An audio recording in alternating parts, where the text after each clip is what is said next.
I mean, I just fell in love with him. Watching my childhood friend say this with a sleazy grin, I struggled to keep myself from bursting out laughing. Oh really, you fell in love, huh? Well, by all means, make my husband happy then. Here, you can have this man.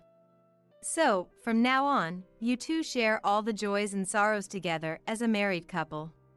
Though I doubt there will be much joy. My name is Kate. I'm a 48-year-old woman with little patience, even if I say so myself. If I find something annoying or troublesome, I give up easily. In a way, you could say I'm quick to make decisions, right? What? I should try harder? Well, I used to be one of those overachievers, but due to certain experiences, I've come to love my current laid-back personality.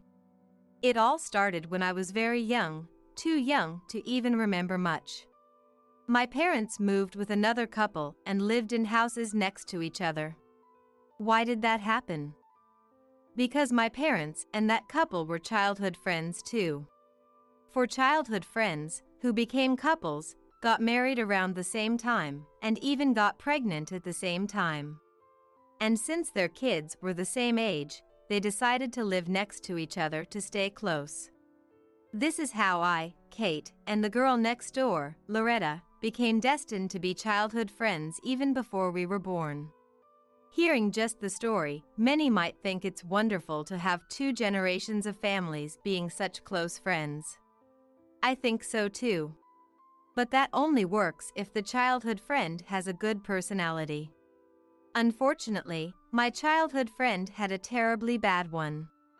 Our parents were so close that they would often go to each other's houses and have dinner together, so Loretta and I were raised almost like sisters. We were always together, so much so that before we entered kindergarten, both Loretta and I thought of each other as sisters. We didn't have any concept of who was the older or younger sister, but I remember Loretta often acted like she was my older sister. Looking back, it might have all started when we found out we weren't actually sisters. I don't remember exactly when, as we were too young, but for some reason, Loretta started mimicking my mannerisms. Our parents would say, "Maybe Loretta felt lonely after realizing she wasn't your sister. Mimicking Kate might be her way of saying she's closest to you." There might have been some truth to that, but since we were kids, it's hard to tell what Loretta really felt. Mimicking my mannerisms was cute and our parents found it amusing. But as Loretta grew older, she wanted the same things I had, answered the same way I did when asked about food preferences, and behaved as if she wanted to become my copy. Our parents saw us as two peas in a pod, but in reality, I was the one being copied. I couldn't pinpoint why. But Loretta's behavior started to make me uncomfortable as a child, and I began to get angry at her for copying me. However, our parents misunderstood this as me throwing tantrums. Well, it's no wonder. When asked why it bothered me, I could only say, I don't like it, and being a child, I was bad at explaining things. Every time, I was told to get along, and no one understood my true feelings. As I grew up, I started to feel the weight of having a childhood friend like Loretta, and eventually, I entered elementary school. From around this time, the relationship between Loretta and me completely changed. The reason is that, by the time you reach elementary school, a natural hierarchy forms within the class. Athletic, cute, and energetic, Loretta belonged to the top tier of the class. Although Loretta and I were never in the same class, her prominence made her well known even among students from other classes. In my class, everyone thought of Loretta as the cute and noticeable girl. On the other hand, I was ordinary, neither particularly noticeable nor forgettable. Not exceptionally plain, but nothing remarkable either. My grades, athletic ability, and appearance were all average, making me a common presence. I was content with this position since I had no desire to stand out. But Loretta began to treat me with a slightly superior attitude. She never directly said anything, but I felt she regarded me as beneath her. In reality, I was indeed inferior to Loretta, and it was understandable that others saw it that way. To be honest, I had found Loretta troublesome since we were young, which only made me dislike her even more. Since we were in different classes, we could have easily become distant school friends. However, our parents were close friends, so we had to spend a lot of time together. I even told my parents that I didn't want to be with Loretta, but they dismissed it as typical teenage selfishness. My parents, who had never dealt with a difficult childhood friend, couldn't understand the concept of disliking one. They believed that having a childhood friend you could stay close with was wonderful, so my feelings never got through to them. I was set to attend the local elementary and middle schools. This meant that I wouldn't be able to separate from Loretta until high school. That's a long way off. I sighed every day. Then, one day, at the piano school Loretta and I attended, the performers for an upcoming recital were announced. Only the top 3 students would be selected, and I was one of them. I had started piano because I loved it, but after Loretta decided she also wanted to play and joined the same school, it became a burden. But it was worth the effort. Hard work does pay off. I was overjoyed and felt a surge of pride when a girl who had participated in the previous recital said, "Congratulations! That's amazing, Kate!" "Thank you," I replied with a beaming smile. "It's good that you finally did well at something," Loretta interjected. Her words were clearly barbed, leaving the girl who congratulated me at a loss for words. But Loretta, sensing the tension, continued, "Are you sure Kate can handle the recital? Don't wet yourself on stage." She sneered maliciously. The word wet caused an exaggerated reaction among the kids. The celebratory mood instantly turned into, "Kate, you wet the bed!" It was something that happened back in preschool. I hadn't wet the bed since becoming an elementary student. However, for children, the truth didn't matter. They were only interested in the amusing story in front of them. No matter how loudly I insisted, "I don't wet the bed anymore," the kids laughed and said, "You're still a baby." Or, "That's so embarrassing." The teacher eventually intervened, but the teasing continued for a long time afterward. However, I had a competition coming up. I was determined to prove my skills and show them all what I could do. "Kate, let's play dodgeball." "Huh?"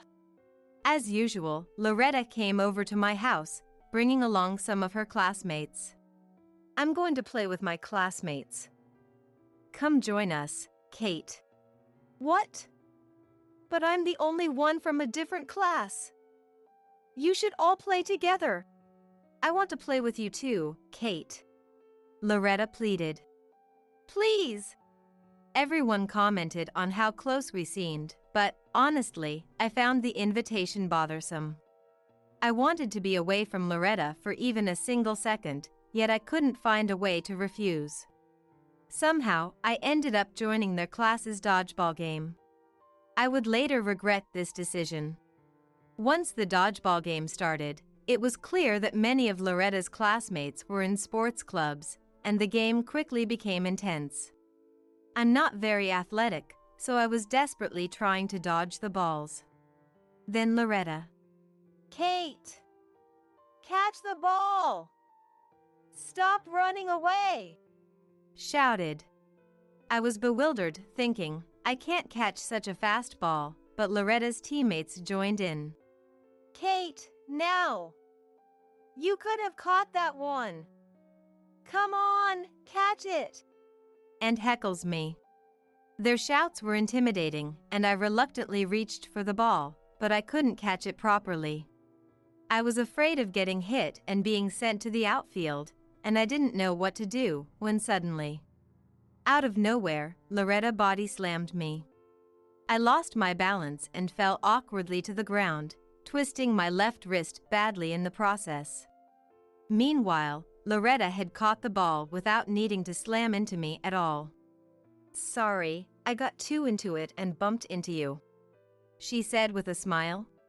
She didn't seem sorry at all. At first, I was in shock and didn't realize it, but my wrist hurt incredibly. Loretta's classmates gathered around my tearful self, and we had to stop the dodgeball game so I could go home and visit the hospital. The diagnosis was a fractured left wrist.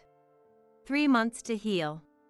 I wouldn't be able to participate in the piano competition. When Loretta saw me with my arm in a cast up to my elbow, she smiled and said, "That must have been tough," in a voice that pretended to be concerned. I wasn't fooled by her mismatched expression and words. I was certain Loretta had invited me to play dodgeball just to injure me. Even though I was sure, I had no proof, and that was frustrating. Why did I have such a person as my childhood friend? Filled with helplessness, I cried alone in my bed that night. Since I couldn't compete, Loretta was chosen to take my place. "I'll do my best for you, Kate." Looking very pleased. I was the one initially selected, and Loretta hadn't made the cut. Swallowing my resentment towards Loretta, I simply replied, "Good luck. Good luck." Loretta continued to play small pranks on me, but I started to reduce the time I spent with her by focusing on my studies. My parents said, "You don't have to study so much. You're still a child, you should enjoy playing too." But whenever I played with someone else, Loretta would somehow tag along. It was all because we lived next door. She was probably watching my every move. To avoid playing with Loretta, I decided not to play with anyone at all. I couldn't understand whether Loretta liked me or disliked me.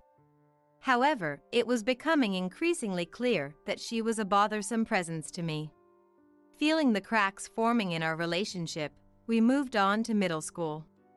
After-school classes are mandatory. Kate, what are you going to choose? Maybe tennis. Oh, I'll do that too. Loretta naturally tried to pick the same class as me. But this was all within my expectations. After that, without telling Loretta, I signed up for a cooking class, while she believed me and joined the tennis team. Finally, I thought I could get away from her. But no. In less than a week, Loretta quit tennis and switched to the cooking class to follow me. "You should tell me if you're going to change," she said casually.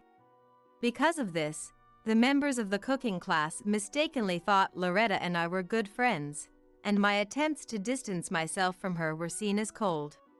Honestly, Loretta had orchestrated it that way. But as a middle schooler, I was determined not to be outdone by Loretta.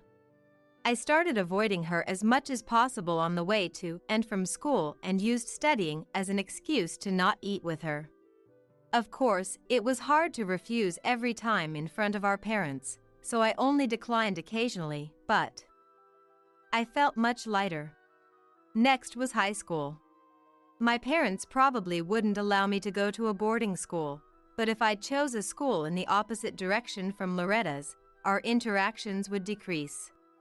I'll study hard so I can get into any school I want. With that in mind, I started studying in the library after school when there were no after-school classes. At first, I just sat at the desk and studied, but since I went there frequently, a 9th grader named Dominic, who worked as a librarian, started talking to me. Apparently, it was rare for a 7th grader to come to study.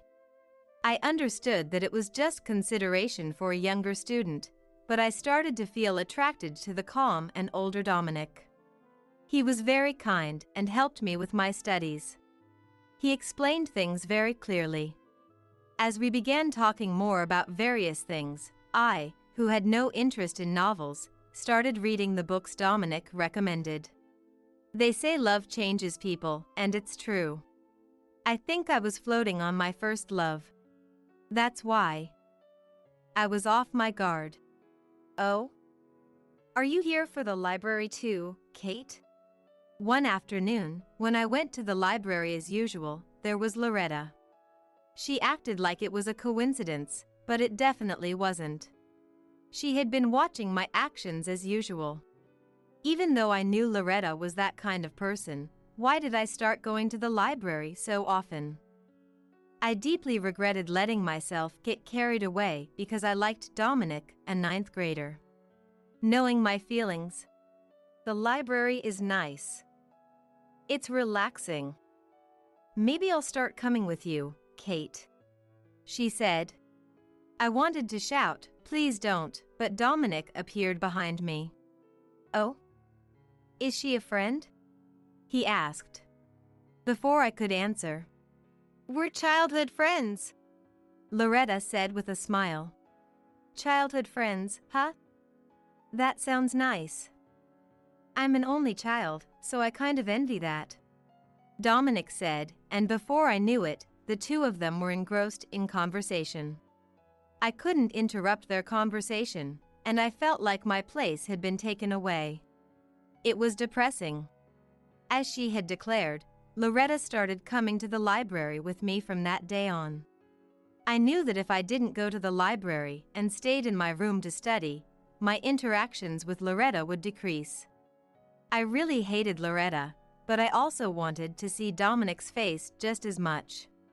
In the end, I kept going to the library, allowing Loretta to invade my sanctuary. One day, Kate, do you have a crush on anyone? Loretta asked me. And she did it right in front of Dominic. I responded, my voice suddenly high-pitched and surprised, something I immediately noticed myself. Of course, Loretta also understood everything from just my voice. I still remember the smug smile that appeared on her face. Dominic noticed my discomfort and said, So Loretta, do you have a crush on anyone? He redirected the question to her, probably expecting Loretta to blush and say something like, even if I did, I wouldn't tell you. But instead, yes, I do. It's the person right in front of me, she said, pointing at Dominic. Dominic's face turned bright red in an instant. It was over, I thought. Seeing my stunned expression, Loretta gave me the same smug smile again. Looking back now, my feelings for Dominic were probably obvious to any girl. Dominic never noticed, but being caught up in my first crush, I couldn't hide my feelings. I would blush just talking to him, and my voice would often rise when we studied together and our faces got close. Loretta, who had known me since childhood, could easily see through my obvious feelings. My catchphrases, hobbies, after-school classes, and even my belongings. Loretta wanted and copied everything I had. I guess she wanted my crush too. In front of me, filled with despair, Loretta asked Dominic, Will you go out with me? Dominic, flustered, said, I don't really know you that well. But a month later, the two started dating. They even made a point to tell me about their relationship. I still think I shouldn't have gone to the library if it was going to hurt so much. After that, I stopped going to the library, and before I knew it, Loretta and Dominic had broken up. Maybe Loretta lost interest because I gave up on Dominic. I focused even more on my studies and eventually became a high school student. When applying to high schools, I kept my preferred school a secret from Loretta, but my parents found out, and I almost ended up going to the same school as her. I chose a boarding school that was significantly below my level. Loretta threw a tantrum about going to the same high school, but my chosen school had a bad reputation with previous students being arrested, so Loretta's parents stopped her from going there. I should have aimed lower from the start. Despite my parents crying, I successfully separated myself from her. I continued my studies in high school and eventually got into a top-tier university, moving out of state. Because it was a boarding school, I had measures in place to deceive my parents about my real college preference, so Loretta and I ended up in different universities. By the time we started working, We both found jobs out of state and became estranged. Eventually, I married a man named Eric whom I met at work. Life was going smoothly, but in the summer of our first year of marriage, when we returned to my parents' house for Thanksgiving with Eric, I saw Loretta again. Loretta was also married and was visiting her parents for the first time in a while. Then our parents said, "Since it's been a while, let's have a family dinner together." And we ended up having a meal with Loretta's family, my family, and our parents. Well, I thought if I could just endure this one day, I would somehow manage. It was about half a year after Thanksgiving. Eric's affair came to light. And the other person was Loretta. How did I find out? I caught them in the act, in a car parked in our driveway early in the morning. It turns out they had exchanged contact information during that visit home and had been seeing each other frequently since. Loretta is currently separated from her husband and lives nearby. According to Eric, he made the first move on Loretta, but I suspect it was Loretta who orchestrated the whole thing. She must have wanted what was mine again. Both of them said they had fallen for each other and wanted a divorce, and I, "Fine, have it your way," ended up getting divorced in a fit of anger. After that, I moved to another state and changed jobs. I met and married a man named Freddie who runs his own business. We had a child, and just as I thought I had regained my happy days. When my child started elementary school, I froze at the entrance ceremony. There was Loretta, with a child who looked just like Eric. "Hey, long time no see." Loretta greeted me cheerfully. "What are you doing here?" I was stunned. "I told your parents I wanted to apologize to Kate for taking Eric, and they told me where to find you," Loretta replied. Needless to say, I was furious with my parents. After the divorce from Eric, my parents had been on my side, understanding the reason for our split. But after I remarried and had a child, they started thinking, "You should reconcile since you were childhood friends." I understood their feelings since our situation had strained their relationship with Eric's parents, but there was no way I could make up with someone who took Eric from me. "It looks like our kids are in the same class, so let's get along as mom friends from now on," Loretta said with a smile. It was only the entrance ceremony, but I secretly thought, I wish it were already graduation. After that, Loretta stuck to me as a childhood friend among the mom friends gatherings. But her demeanor hadn't changed, and I could sense her subtle intimidation in her words. Comments like, "You've aged since having a child," or "Your husband will lose interest in you." She often indirectly criticized my femininity, as if reminding me that she had taken my husband in the past. Many mom friends admired Loretta's communication skills, leaving me no room to counter her. If it had only affected me, I could have spoken up, but I was worried about how it would affect my child if there were rifts among the mom friends. To make matters worse, the community seemed tightly knit, with frequent family barbecues and camping events. Having to interact with both Loretta and Eric was nothing but stress for me. Well, luckily, my current husband Freddie knows about my past with Loretta. Having an understanding partner by my side was a great comfort. Or so I thought. Because I fell in love. What? One day, Freddie asked me to make time to talk, and we arranged to discuss things at home while our child was at school. The concerned party who showed up was none other than Loretta. Apparently, they were now having an affair. Again? "Why do you always take what's mine?" I accused Loretta, but she, "Because I fell in love. Can't help it," gave me an answer that wasn't an answer at all. "You know, because we're both serious, I want to divorce Eric and remarry." "Oh, should I return your ex-husband?" Loretta laughed as she said this. "I don't want him. You can have both of the men." Seriously, right? To be with someone like Freddie, ha ha ha, good luck with that. But I won't tell her the truth. Thinking this, I answered with a smile. I'll divorce him for you. 1 month later, Loretta came to my house.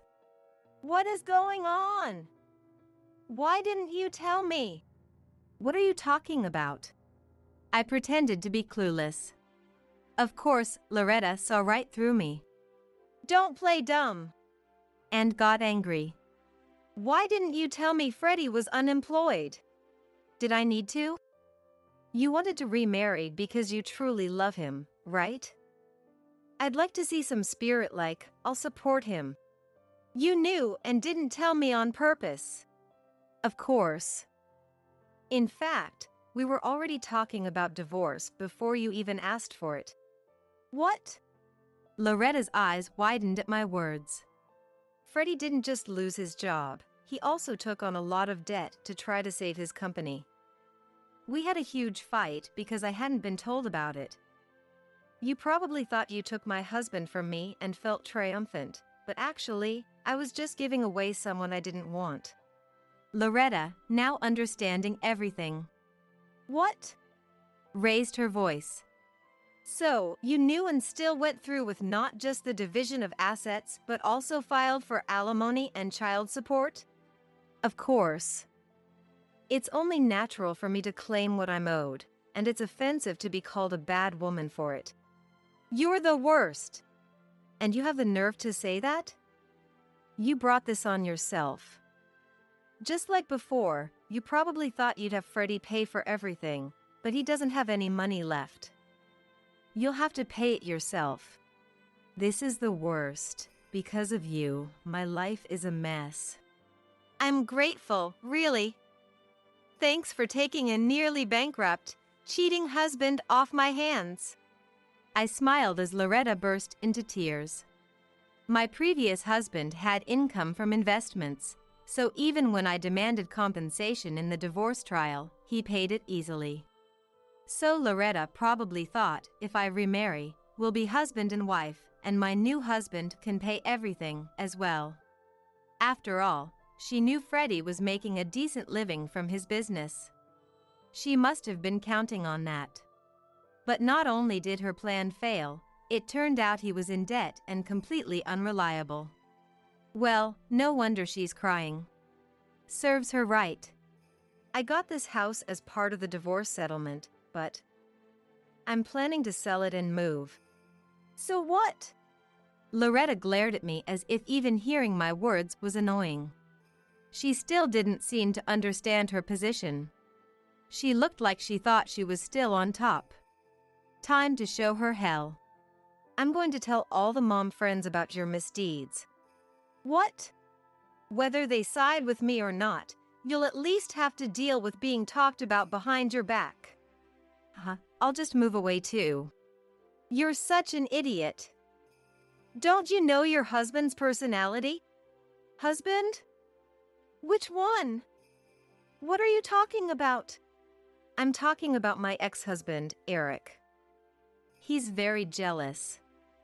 If you mention divorce, he'll probably start stalking you. Good luck with that, I added, and Loretta froze.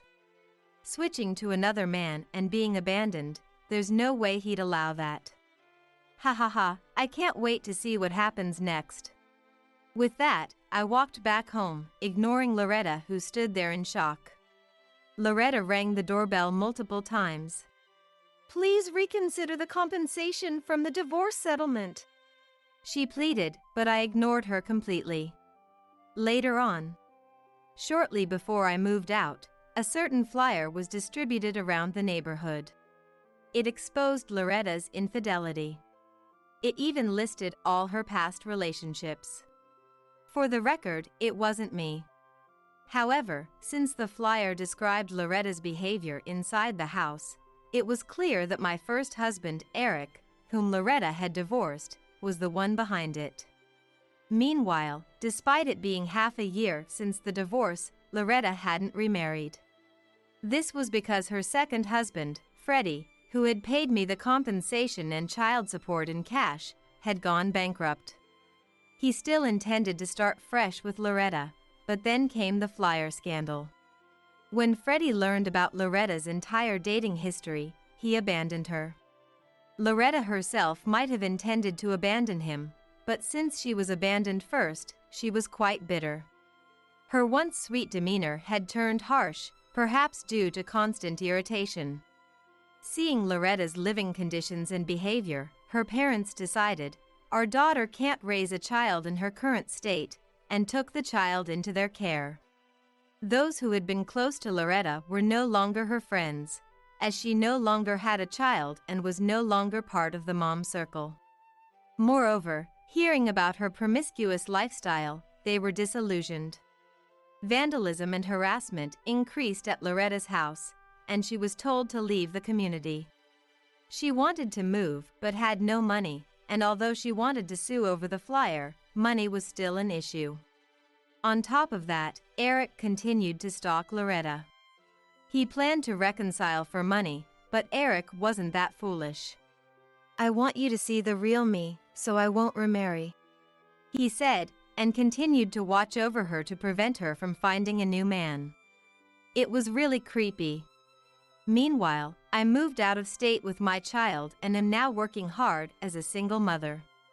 I've had enough of marriage, so from now on, I plan to live putting my son first. As I've gotten older and lost my grip strength, he helps open jars for me, and when I'm exhausted, he gives me massages. He's really grown into a kind boy. Although Loretta ensured I had terrible luck with men, when it comes to my son, you could say I had good luck with one male. Though it's a different kind of meaning than usual. We're not particularly wealthy, nor am I a career woman working solely for my job. It's just an ordinary day-to-day life. But for someone who's had a tumultuous life, the warm daily life with my son and 3 cats is the happiest time I've ever had. Since then, Loretta hasn't appeared before me. Well, it's understandable given the trauma she's caused me and the fact that Eric is watching her, so she can't do anything rash. At last, I feel like I've found true happiness. Now, I need to wake up early tomorrow and make lunch for my son. I'll do my best this week too. Yay! Let's turn this place into a bed and breakfast, my husband, David, announced, and both my daughter Jennifer and I gasped in surprise. "What are you talking about?" As I voiced my shock, I became certain that the scene before us was indeed where my childhood home had been demolished. "Can you explain this to us in a way we can understand? Is this your fault?" I pressed David, who stood there with his usual malicious grin. Seeing him like that, Jennifer suddenly burst into laughter. "Wait, stop, Dad." It seemed that the absurdity and hilarity of her father's incomprehensible actions and long-standing control over us were finally hitting her. Panting, Jennifer exclaimed, "Grandpa's house was worth a fortune." Then, suddenly turning serious, she added, "What you did is literally a crime." David seemed to realize too late the irreparable mistake he had made. "My name is Barbara, a 48-year-old housewife. I currently live with my husband David and our daughter Jennifer, who is 19 and in her first year of college but has no plans to move out anytime soon. Having Jennifer, who has been on my side since she was a child, remain in our home is a blessing, especially with David as a common adversary. David and I met back when I was still working as an office employee, having graduated from a community college and worked as a clerk at a local trading company.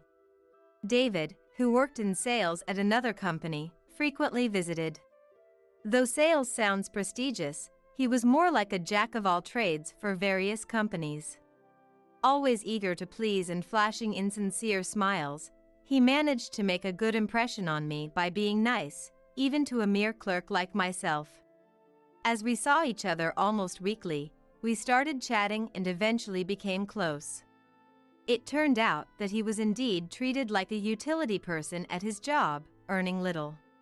Perhaps because of my youth, I believed that love could conquer all financial challenges. After I became pregnant, I quit my job as he wanted me to focus on childcare. He wanted me to join the family so he could focus on raising his children. With Jennifer's birth, my responsibilities grew immensely. I was left to care for Jennifer, cook, clean, and do laundry alone while he was at work. However, as Jennifer started preschool, his attitude towards me began to change. Taking my silence for granted, his demeanor grew increasingly domineering. At work, he was ridiculed and overworked. And it seems I became his outlet for frustration. I had not perceived him as such a resentful person when we first met, but perhaps I was too agreeable, fueling his distorted confidence. People at work just dump their tasks on you, David, because they don't recognize his talents. You shouldn't worry about it. I would console him, inadvertently feeding his skewed self-esteem. Are you mocking me, thinking you can do a better job? He would explode at the slightest criticism. This left me overwhelmed, eventually silencing me completely. My attempts to pacify him only served to inflate his ego further. Enduring for the sake of our daughter undoubtedly led to our current strained relationship. Yet, I believe I was only trying to be a supportive wife, not deserving of blame. Reflecting on it, the whole situation seems absurd, but my desire to do everything for my daughter clouded my judgment. As we aged, our marital problems only worsened. While my role as a housewife remained unchanged, societal expectations about age-appropriate status and positions subtly influenced us. His perception of external judgment grew, worsening his already pessimistic nature. Conversations with him became so exhausting that they felt overwhelmingly draining. I never realized it until we got married, but it seems David has always been this way since childhood, lacking any friends. At our wedding, it was only David's relatives who attended, with no friends in sight. I didn't think much of it then, but in hindsight, it's quite odd. I still regret not noticing these small details about David while we were dating. Although his position at his company is considered low by societal standards, there are many others in similar situations. I can understand being upset if criticized by family at home, but I have never once complained to him about such matters. No matter what I do, David's attitude remains unchanged. He never releases his stress outside, it's always directed at me and Jennifer. His drinking has increased day by day, and with it, his loud and destructive behavior at home. Though he has never physically harmed us, his actions have escalated. Do you even recognize who's responsible for you being able to attend college? Always clinging to mom, you should think about who you ought to be thanking. It's common to hear about teenage daughters disliking their fathers, but Jennifer has good reasons for her feelings towards David. It's only natural to feel this way after being treated so unfairly every day. Jennifer and I would share our grievances about David when he wasn't around, somehow managing to get through each day. Then, my father, who lives in the same state, fell ill. My mother had passed away a few years earlier, leaving my father living alone at home. Since my brother Paul is running a company in New York, it fell to me to check on my father. The diagnosis my father received at the hospital was not good. I blamed myself for not noticing his condition sooner. Despite being aware of his own health issues, my father kept silent, not wanting to worry my brother or me, who both have our own families. After consulting with the doctor, hospitalization was decided upon, and we proceeded with the best treatment available. Still, it was clear that my father's condition was deteriorating day by day, prompting my brother to visit more frequently, taking time off from his company. I was prepared for what was to come, naturally resulting in frequent hospital visits. Being a housewife doesn't mean household chores can continue as before. Jennifer also helped out, visiting my father and assisting me. However, David didn't see it that way. Lately, there's been a lot more frozen food, hasn't there? You're home all day, there's no need for frozen meals. And relying on our daughter just now. You should consider our life here too. He took the opportunity to scold me and even complained about my father. After all the care my father had provided, it's shocking he could say such things. Has he forgotten how much he has inconvenienced my father? There was a time when David's earnings were insufficient to support us. In exchange for quitting my job to focus on childcare, our living expenses increased with the addition of one person. Without feeling any remorse, he pressured me to figure it out. At my wit's end, I explained the situation to my father and asked for financial assistance. Knowing his situation, my father silently provided the necessary funds without complaint. Unaware of my father's sacrifice, he took this for granted and depended on his generosity for a while. Although his income eventually increased, he never expressed gratitude to my father. I skirted around David's temper and continued to visit my father. But soon after, my father's condition took a turn for the worse, and he passed away. Jennifer and I were overwhelmed by the loss, but there was a mountain of tasks to handle. Dealing with paperwork, funeral arrangements, and other responsibilities was daunting, but keeping busy helped distract me. Then, knowing I was nearby, David muttered under his breath, "Now we can finally have a decent meal." His insensitive comment infuriated me, but I lacked the energy to argue and simply swallowed my words. Even though the funeral was over, my heart remained heavy. Surprisingly, he showed a willingness to help with sorting through my father's belongings. Perhaps reflecting on his past behavior, he actively participated in tidying up the house. "Have you gathered all the documents? Are these all of them?" His question reminded me of the safe my father had hidden away, and I asked David to check its contents as well. When he was hospitalized, I also remembered receiving the key to the safe from my father, and I handed it over to David. "The only things in the safe were these," David said, handing me some old bills and a document with a family tree that he claimed were taken from the inside of the safe. I hadn't been expecting much, but since he went to the trouble of giving me the key, I thought there might be something more significant inside. The actual contents were somewhat anticlimactic. Well, I thought, such is life, and decided to get back to the rest of the work still pending. The cleanup at my childhood home didn't finish in one day, but after a few days, it was completed. Finally able to take a breather, I was overwhelmed by a profound sense of exhaustion. It was then that my brother, back in New York, called. "I'm really sorry for leaving all the cleanup to you. Let me know if there's anything I can do to help." He apologized before getting to the point. "By the way, did you find the deed among the documents Dad was keeping? It might seem cowardly to bring this up after Dad has passed, but there's something I need to discuss with you, Barbara." He then started talking about inheriting our father's estate. My brother, who runs a company involved in various ventures, was considering expanding into the restaurant business. He apologized before getting to the point. He wanted the house, which was built in a unique style with cultural value, akin to the old traditional houses now popular for cafes. It seems that my brother's plan is to use the family home as is and open a cafe. It turns out Dad had given me permission a long time ago. In return, he said everything else would go to Barbara.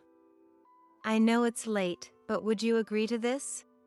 My brother has always been fond of me and is still single. He's not interested in claiming a large inheritance for himself or his family.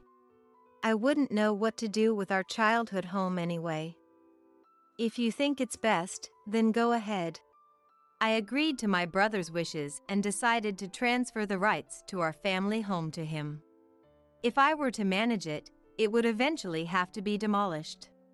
It's better if my brother can make good use of it, ensuring the home remains in some form. Thanks.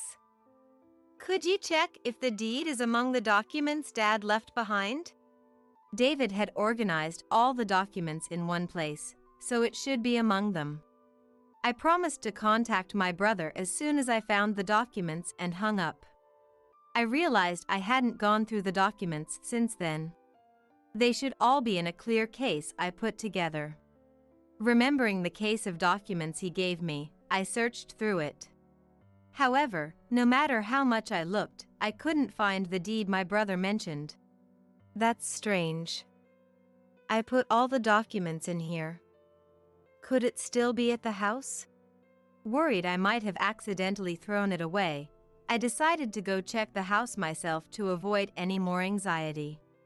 I didn't want to continue living with anxiety in my heart, so I decided to go to my parents' house right away to check. Arriving at my childhood home, I was shocked. Where the house should have been, there was nothing but debris from what seemed to be a demolished building. Had I taken a wrong turn? But no, that can't be right. In a panic, I called Jennifer to explain the situation. After hearing about the cafe renovation plan and the cultural value of our childhood home, Jennifer, sensing my distress, said, "I'll come right now," and hung up. True to her word, Jennifer arrived at my location soon after. "Mom, what's wrong?" she asked, her long hair disheveled from hurrying. She looked at me with concern, panting. "I can't seem to find our house," I explained to Jennifer, gradually regaining my composure as I repeated the story. "Mom, you're not wrong. This place is definitely Grandpa's house." Indeed, if Jennifer had come straight here, then this was undeniably where my childhood home had been. Well, where it had stood. It had only been a few weeks since my father's funeral. I had no idea what could have happened. Could my brother know something? But we had just spoken on the phone. That couldn't be it. Which made the reason for the demolition even more puzzling. The site looked like it was still under construction, but there was no one in sight. What should I do in such a situation? Call the police? While trying to calm my confused mind with Jennifer's opinion, I noticed someone walking towards us from a distance. "Wait, is that Dad coming over here?" Jennifer exclaimed in surprise. I squinted to see the approaching figure more clearly. Just as Jennifer said, it indeed was David, walking towards us with his suit sloppily worn. It's just past 3 p.m. now. Perhaps he's on his way back from some external appointments. Still, running into him here, of all places, is odd. My confusion only deepened with David's appearance. All I could do was wait for David to speak. As he got closer, I could see a faint smile on his face. Despite him being my husband, that expression sent a chill down my spine. "Oh, what a good place to find you too." David stopped in front of me and Jennifer without losing his smile. Both Jennifer and I were too taken aback to say anything, waiting for David's explanation. "This place will be cleared out and turned into a bed and breakfast." At his words, Jennifer and I both exclaimed in surprise. "What? What are you talking about?" Realizing that the scene before us was undoubtedly the site of our demolished family home, we were shocked. But there's no way we could just accept this. What on earth was David thinking? No matter how hard I tried to figure him out, the answer eluded me.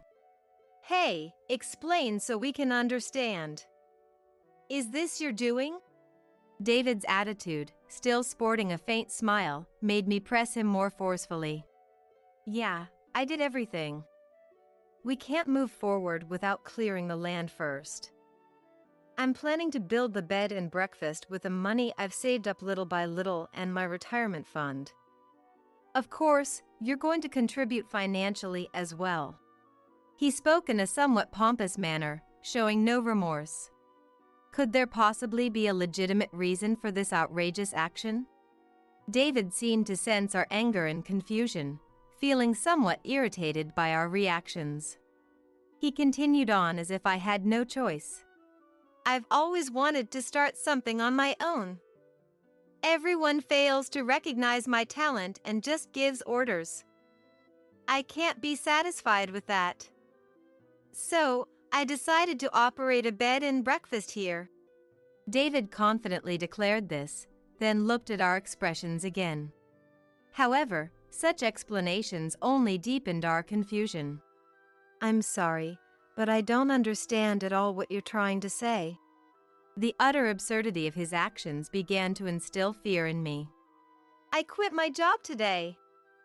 I told off everyone there who pissed me off and slammed my resignation letter on the table. The fact that Barbara's father passed away just now is a message to me. It's finally time for me to take the lead. David's rambling in his excited state was nonsensical, but his intentions were clear. In other words, he quit his job to run a bed and breakfast. He wants to be the boss without anyone's complaints, to move forward in life by converting this place into a bed and breakfast. This is Dad and Paul's property. Do you think it's okay to do this without permission? Since Dad had previously spoken of transferring the rights to the house and land to my brother, I can't believe he would have given them to David. It's unthinkable that my brother would deceive me, and it's abnormal for my husband to quit his job and demolish our family home without any consultation. No need for permission, I hold the deed. Being entrusted with sorting out the belongings means we're free to do as we please with what's left. As your husband, what I decide to do should be permissible. David responded to me and Jennifer as if it were only natural, showing no sign of guilt.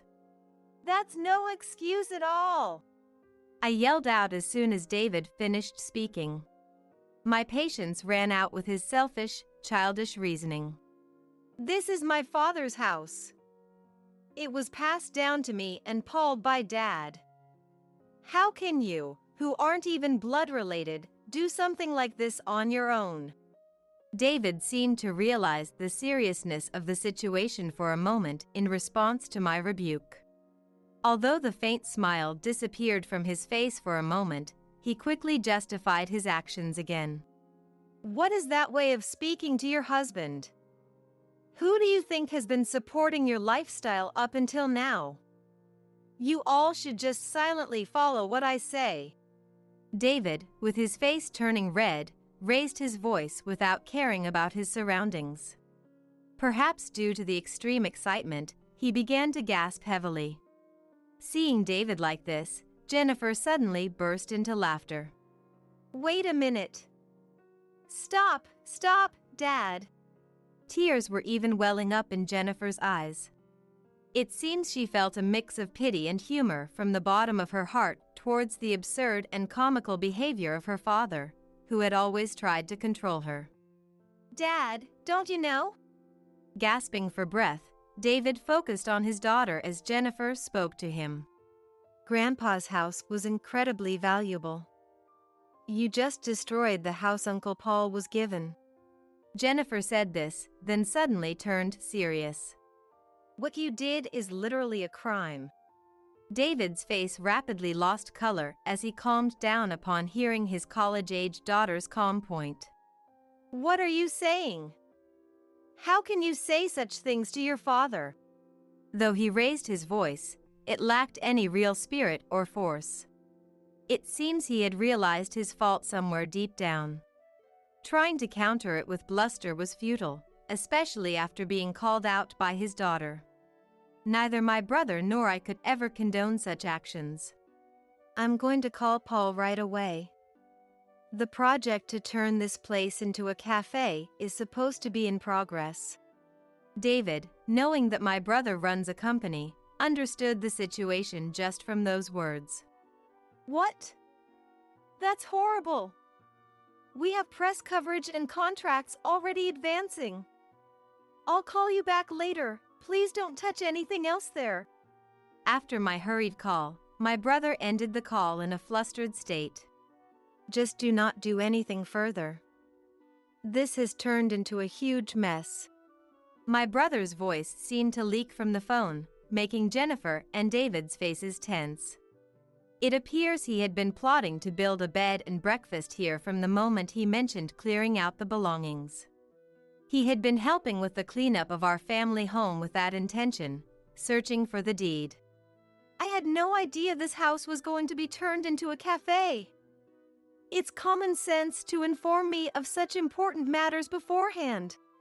David, who had been pale-faced just a moment ago, now began to shift the blame onto me and my brother despite his worse actions. His face regained its original brazenness, suggesting his actions were completely justified. "Please, don't do anything more. Paul is hurriedly contacting the partners now." Disgusted by David's shamelessness, I decided to wait for a call from my brother. Then, I noticed a man in a suit running towards us from across the street. "Excuse me, is Barbara here?" The man who offered his business card was Thomas, working as my brother's secretary at his company. He had been sent from New York, where my brother's company is located, on a business trip for the cafe opening and had rushed over after hearing about the current situation of our family home. "I was just in a meeting with the president of the company we're launching the cafe project with. The president is on his way here now, but the other party is very upset." Thomas said this and then looked at David's face before continuing. "I've heard most of the story from the president, but it seems a considerable amount of compensation liability will arise. Even though you're my sister's husband, you'll have to bear that responsibility." Up until now, David had only been scolded by me and Jennifer, so the reality hadn't fully hit him. Hearing the words compensation liability from a stranger in a suit made David's face turn pale again. "Mom, can we even afford to pay that? What's going to happen to us?" Jennifer's whisper seemed to be the final blow, as David weakly sat down on the spot. Supporting David, who had collapsed, we decided to return home for the time being.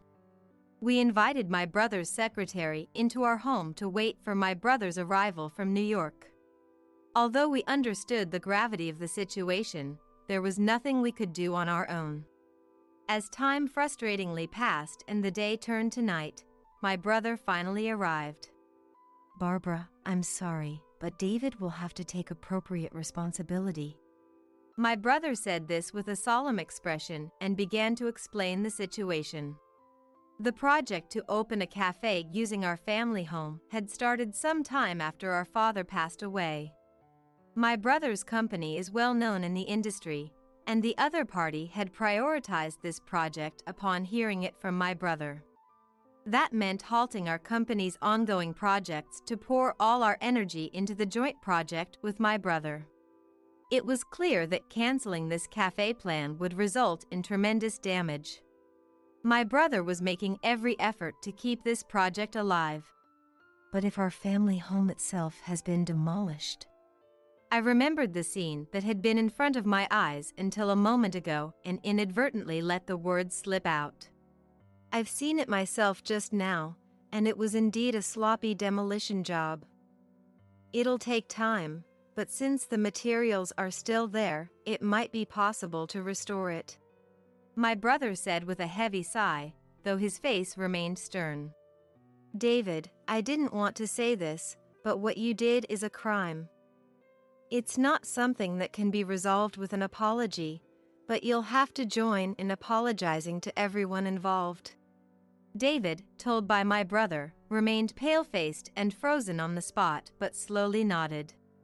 Just a few hours ago, he was so proudly talking about his future life plans, and now there's no trace of that. Having to expose my husband's disgraceful behavior in front of my own brother, I was filled with embarrassment. I had caused a huge mess simply because I failed to see through him. While my brother wouldn't blame me, I had no intention of staying with him any longer. On paper, David and I were still married, but in my heart, he had become a complete stranger. David, accompanied by my brother and the secretary to apologize to the related companies, faced unimaginable pain there. To explain the situation, the truth had to be told. As my brother explained the whole story to the other parties, those who had been calm towards my brother suddenly criticized him. David had believed his lack of recognition was due to others, but facing direct accusations of being a failure as a person, that belief easily crumbled. When he returned home with my brother, his eyes were vacant, as if he could collapse at any moment. Fortunately, everyone accepted the apology, on my behalf, of course. But as expected, they demanded proper compensation. David, following my brother around, must have heard enough about the specific amount of damages. It's no wonder he was overwhelmed by it. Unfortunately, I too had reached my limit. In front of David, who had slumped down, I presented the documents I had prepared. Now you finally understand why you're not appreciated. You're a failure as a person. I've had enough of you. I declared firmly to him and insisted he sign the divorce papers I had extended towards him. Hearing this from a wife who had been compliant until now, David began to cry. Please! Don't abandon me! What will become of me now? I've even quit my job. Aren't we a family that lived together until now? Despite only considering us as outlets for his stress before, his pleading words now had no effect on me. I continued to look at the divorce papers, ignoring his words. Saying anything to him now would be meaningless and wouldn't help him. After a while, realizing my resolve was firm, he slowly signed. It was over. We were now officially strangers. Months later, thanks to my brother's kindness, criminal charges were avoided, but David was left with a huge debt. In addition to bearing the liability for the damages of the halted project, he was ordered to pay compensation for his rash actions and verbal abuse towards us, resulting from our divorce. It was a natural consequence, yet he couldn't have imagined such a simple outcome. He must have realized the extent of the inconvenience he caused to many people during the apologies he made with my brother to various companies. The only silver lining was that his boss hadn't taken his resignation seriously, so he didn't lose his job. If he had lost his job as well, there would have been no way for him to repay the massive debt he had accumulated. However, the atmosphere at the company will probably become even harsher than before. Still, it was good that they forgave him for such an outrageous action. David lost his family and wealth, and his pride in his own excellence was shattered. This will probably be the greatest punishment for him. I was worried about how our divorce would affect Jennifer, but she is already an adult. She didn't take the situation as heavily as I thought she would. Everything will be fine with Mom around, and I'm already an adult. Whether she was trying to be considerate or not, Jennifer answered cheerfully.